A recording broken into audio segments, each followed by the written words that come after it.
ఈ సమయం ముందు ఓ తండ్రి తన ఒక కుమార్తె తన తండ్రిని అడుగుతుందామె ఏమనంటే, అందుకామె నాకు దీవెన దయచేయము.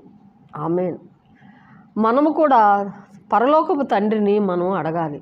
ఇక్కడ కాలేబు కుమార్తె ఏమంటుందంటే, నానా నాకు దీవెన దయచేయి, నువ్వు నాకు మెట్ట భూమి ఇచ్చావు, దేవుని స్తోత్రం, తండ్రి నాకు పల్లపు భూములు ఇవ్వు అని తన కుమార్తెని, తన తండ్రిని తన కుమార్తె కాలేబు కుమార్తె అడుగుతుంది. దేవుని స్తోత్రం.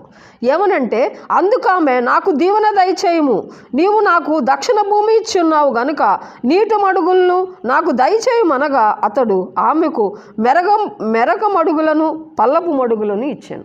ఆమేన్. తండ్రి తన కుమార్తెకు